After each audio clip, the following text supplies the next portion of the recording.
Welcome back to Cheddar Business. It's been a whirlwind week for Tesla after the electric car company, closed at an all-time high on Monday.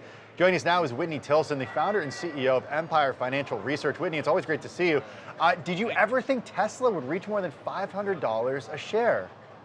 No, well, I didn't back when earlier last year, when Tesla was really struggling. I thought the company was headed south at about $300 a share. I predicted it'd go to 100 by the end of the year. And for the first 3 months, it looked like a great prediction.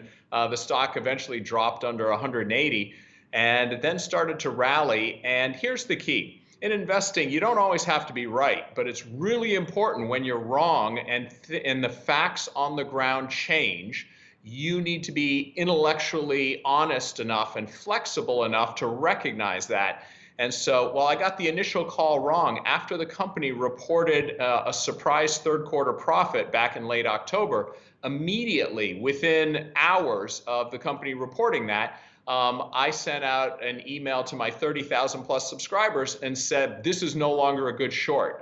This company now has some real tailwinds here, and this stock could really rip. So at that point, I'm not surprised that the stock has ripped upwards. Okay, so where do you stand right now on Tesla, Whitney? Buy, sell, hold. Right now is the advice to both my friends who are long and short is that I don't think it's either a good long or short, which by the way is true of probably 98% of the stocks in the market. Tesla it's a terrible short for two reasons. Number one, it's no longer going to zero. There was a chance when they were losing a lot of money, debt was piling up. There was a question about demand. Tesla could have been a zero. I think that's now off the table. I wouldn't be surprised to see them issue stock here and raise additional capital. But most importantly, the company may well be cash flow positive going forward. So it's not going bankrupt. The second reason it's not a good short is because there's tremendous upside optionality. You never want to be short something that could rip up not just 2x, but 5x in your face. And by the way, the stock has tripled from its lows back in June. You don't want to be short upside optionality. And look, autonomous vehicles and electric vehicles and alternative power, like what the markets that Tesla is a leader in, are big growth markets. No question about that. The only question in my mind, the reason I was bearish on it was I didn't think the company would survive to be able to tap those markets, but now I think it probably will. Whitney, what about the fundamentals? What was the turning point for you? And what fundamentals did you see change? I know you mentioned the 112,000 deliveries in the last quarter of last year, but yeah, take us through the thinking there. Yeah, this company has never reported a profitable year. Debt is rising, and they're trying to do some very ambitious and incredibly difficult things, and I saw them running out of money.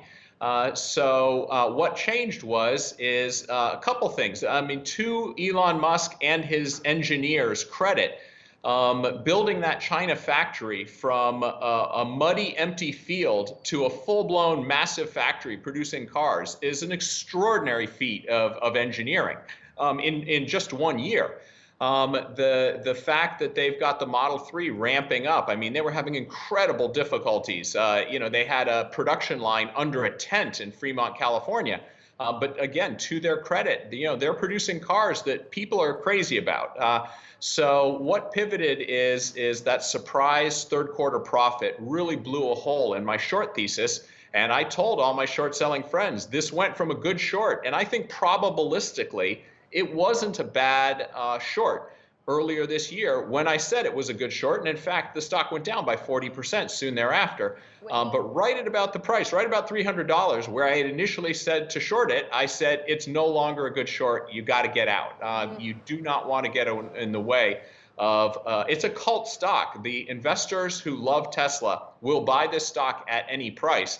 And so that's another dynamic you just want to avoid on the short side. Okay, Whitney, so you explained why it's a bad short right now, but why is it also a bad long? Look, it's a company that's never reported a profit. It now has a $92 billion market cap, over $100 billion enterprise value if you factor in the debt. I've done the research, and over the next roughly 2 to 3 years, there are more than 200 all-electric vehicles being launched by every major auto manufacturer in the world. Now, this is great for humanity, to be sure.